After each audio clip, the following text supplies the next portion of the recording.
Dans cette vidéo, nous allons voir la capacité de refroidissement, la consommation électrique, les pressions de fonctionnement et le tube capillaire du compresseur de 1/6 HP qui utilise du gaz réfrigérant R134A.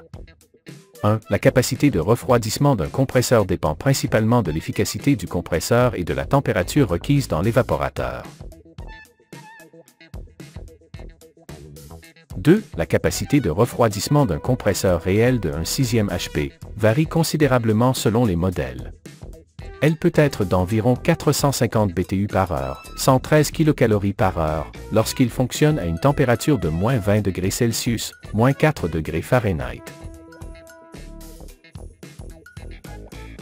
3. En revanche, si la température est de moins 10 degrés Celsius, 14 degrés Fahrenheit, ou légèrement inférieure, la capacité de refroidissement est d'environ 650 BTU par heure, 164 kcal par heure.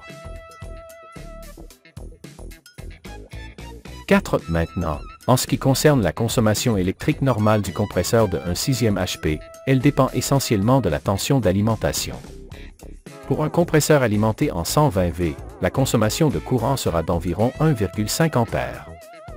Tandis que pour un compresseur alimenté en 220 V, la consommation normale sera d'environ 0,75 A. 5. Les pressions de fonctionnement du compresseur qui utilise du R134A peuvent être consultées dans notre simulateur. Nous allons d'abord configurer une température de condensation de 45 degrés Celsius, 113 degrés Fahrenheit, une surchauffe de 5 degrés Celsius, une variation de 9 degrés Fahrenheit à la sortie de l'évaporateur, et un sous-refroidissement de 5 degrés Celsius, une variation de 9 degrés Fahrenheit à la sortie du condenseur. N'oubliez pas que le lien vers notre simulateur se trouve dans la description de la vidéo. 6. Si nous sélectionnons une température d'évaporation de moins 10 degrés Celsius, 14 degrés Fahrenheit, et en considérant une altitude de 500 mètres au-dessus du niveau de la mer, nous obtiendrons les valeurs de pression suivantes. 7. Maintenant, si nous choisissons une température d'évaporation de moins 20 degrés Celsius, moins 4 degrés Fahrenheit, pour la même altitude de 500 mètres, les valeurs de pression seront les suivantes. 8. Ensuite, nous allons utiliser notre simulateur pour trouver la taille appropriée du tube capillaire. Commençons par le capillaire, pour une température d'évaporation de moins 10 degrés Celsius, 14 degrés Fahrenheit, typique des réfrigérateurs, en rappelant que dans ce cas, la capacité de refroidissement du compresseur est d'environ 650 BTU par heure, 164 kcal par heure.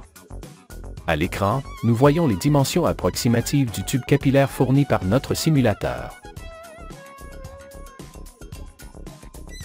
9. Maintenant, faisons la même chose pour une température d'évaporation de moins 20 degrés Celsius, moins 4 degrés Fahrenheit, où la capacité de refroidissement est d'environ 450 BTU par heure, 113 kcal par heure. À l'écran, nous voyons les dimensions approximatives du tube capillaire fourni par notre simulateur. N'oubliez pas que le lien vers notre simulateur se trouve dans la description de la vidéo.